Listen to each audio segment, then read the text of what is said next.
Welcome back to the channel. Brendon McCullum this week finally was stood down as England Test match coach. The magic words that gave a bit of cheer and a bit of hope to, I think, the majority of England cricket fans. Nobody left who I know who thought McCullum should go on. It had to come to an end. It should have come to an end months ago. We have wasted another 6-7 months, 3 precious test matches against New Zealand, and ended up making the decision that should have been made during this supposed review. There was no review, that was all a load of bullshit. We'll come on to Rob Key and Richard Gould and their lies and their treachery towards English cricket in future videos. There was no review. McCullum carried on, and after producing what was an embarrassment of a tour to Australia, he didn't take the Ashes seriously. He was so lucky, such a prestigious, such an important job. He was lucky enough to be given a second chance. And what did he do? He took it even less seriously, and he turned a live test match in a live series against a fantastic opposition in New Zealand. He turned it into a hit and giggle testimonial match, showing complete disrespect to the opposition, the paying fans, the game at large, and the history and the legacy of test match cricket. And for that, he is quite rightly paid with his job. He should have gone after the 4th innings of the Trent Bridge Test. That was an absolute disgusting display of cricket. A display which he proudly announced was his brainchild, and they came up with that in the changing room. I mean, fuck me. If you want to sort of sum up a bit of McCullum, you take a slightly wider look. Number 7 in the Test Match World Championship rankings. Number 8 in the ODI rankings. Remarkably, number 1 in the 2020 rankings, and that should give you an insight into Brendon McCullum's coaching. It is super basic. It is this. It is go out, play, take the most aggressive approach, particularly with the batting. Just go for it, go for it, go for it. Pedal to the floor. And yeah, look, in a short game like 2020, in a bit of a hit and giggle game, you know, seemingly he's producing good enough results to take us to where we've got to, and we beat India, who are the world champions, very comfortably. But I tell you what, anything longer than 20 overs, something that requires a bit more nuance, something that ebbs and flows, something which requires a plan B, something which requires the batsman to be adaptable, to soak up pressure, to wait to then go again later in the innings. Fuck me, he is completely out of his depth. He was ruthlessly exposed in the last few years. You know, he had brief success for 12 to 18 months with Bazball, and then it was, people say it was found out. Maybe it's been found out to a degree, but the other thing the opposition do, they just fucking wait for us to make a mistake, and we're duly obliged. And then, as I said, the series against New Zealand was absolutely appalling, the way that went down. And then look at the ODI yesterday. Look at Harry Brook's dismissal. Harry Brook, just start of the innings, he's moving around the crease all over the ball, falls over, gets an edge, trying to play, I don't know what the fuck shot he was trying to play. I think he wanted to play a ramp, then it was a bouncer, so he tried to play some sort of scoop over the shoulder shot. It was absolutely appalling. And if I showed you that clip in isolation and you didn't know the exact context of the game, and I just told you it's an ODI, England are chasing, what do you think the situation of the game is? You'd probably think, fuck, the way he's playing, the opposition must have got 450. We're chasing 230 at the start of the innings in 50 overs. Do you know how much time that is for 230, especially to these guys? Harry Brook could go along in England at 2, 3 and over for 10, 15 overs. See off Bumrah, and they would catch up so easily. But this idiot coach, McCullum, who has poisoned the minds, particularly of Harry Brook, and they just play the dumbest, most reckless cricket you can imagine. And they got bailed out by Joe Root, who obviously he learnt his cricket way before this charlatan McCullum has come along. The previous game, it was Root and Dawson, again a super experienced head who's got loads of experience in county cricket and has not spent too much time in the McCullum setup, and they got us out of jail in the well, they didn't get us out of jail, but they gave us some respectability in the previous game.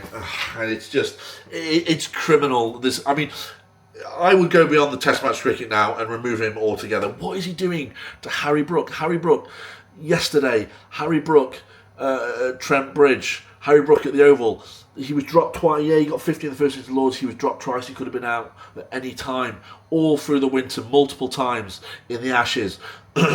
the Oval against India, the shot where his bat came out of his hand and he should have won that Test match for us. The previous Test match at Lords, when we were about 80 on in the 3rd innings, and he fucking bowled playing a stupid scoop shot middle to the seamer. Unfortunately, Ben Stokes bowled us out of trouble in that game. It's dozens and dozens of shots.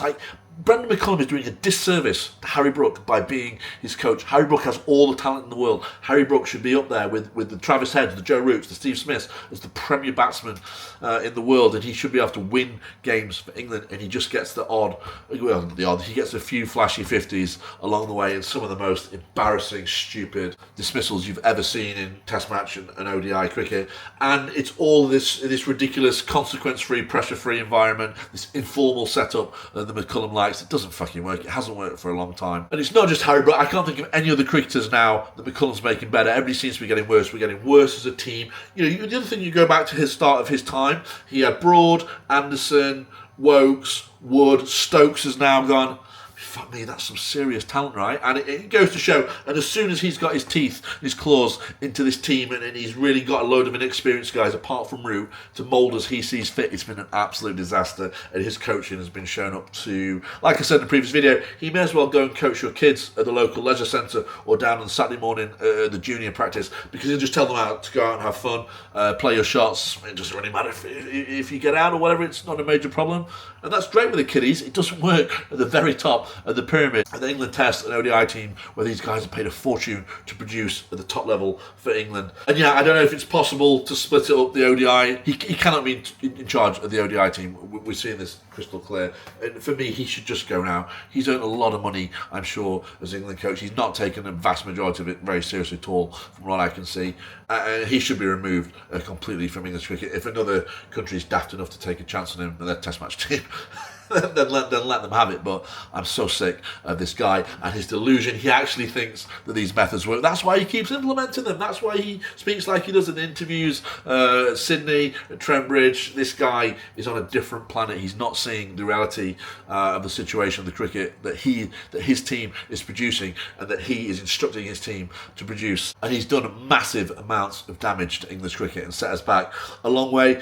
And look, there are many other problems with English cricket. I get that. Key and Gould are fucking useless, completely incompetent, and those two need to go as well. How Rob Key he's a little weasel and a coward. He's keeping his fucking mouth shut and he's desperately clinging on to his job. He needs to go next, and then Gould, who's wasted all this time continuing with these two, needs to go. There needs to be a complete clear out and start again. But anyway, I'll come into that in future videos. I had an interesting comment on my Facebook. Thank you. I got loads of comments, particularly on Facebook and TikTok, about who you would like to see next as England coach. So please, this video, whatever video, you can follow me on the socials at Sticky Wicket Cricket Show. Let me know. The top three names I get in at the moment are Flower, Langer, which is an interesting one, and Jonathan Trott is the other third big one. And then there's a few spread out, but those three seem to be the most popular choices. I did have one guy who commented, and I hadn't thought about this. He's like, actually, strip it back. Whoever the coach is, we don't have that many good players. We're not as good as we think we are.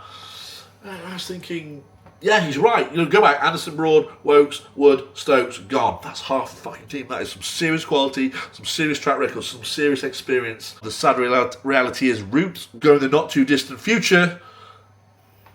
And then what sort of team are we left with after that? Very inexperienced team. Certainly the quality will be down. And look, we lost this series against New Zealand and we played stupid, daft cricket. We put IPL mercenaries in our team who weren't prepared and ready to play Test match cricket, and we lost with them. We would have lost without them as well. So I think it might get worse before it gets better. But look, I'm going to go on to who in another video, because that's a whole separate thing. It'll be interesting to go through your suggestions, and I'll give you who I should think. But in terms of what is next, this team, I'm particularly talking about this when I'm talking about our Test match cricket. This team, we are nowhere near as good as the players think they are. They have had this cosseted, entitled environment from McCullum and Key. It's all, we'll take all the pressure away from you. Go in, you do your thing. It's no sweats if it doesn't come off.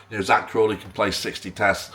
It took Ollie Pope should have got dropped before he got dropped.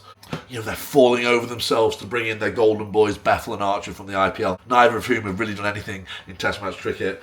But it's like, McCullum, if you picture him as like the supply teacher, right? So they've had this nice, cushy environment. It's going to be a big shock to these guys. In my opinion, they need a shock.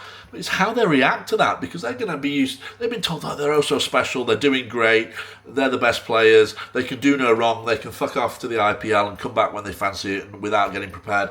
What they need is somebody to come in and be the absolute antithesis of Bazball. It's almost like, you know, the opening scene of Full Metal Jacket, right? Where the sergeant just fucking destroys these guys and breaks them down and explains to them, you are nothing until you prove it to me. He breaks them down and he builds them up and they go again. This is what this setup need, but I don't think they'll respond too well to it. But they need to be disciplined, they need to be drilled, they need a proper environment with the right coaches in the background, the right setup, the right plans to adapt to different situations, different opponents, different parts of the world. Because I am telling you, the only thing these guys have been told from Brendon McCullum is to go out and take the ultra positive option.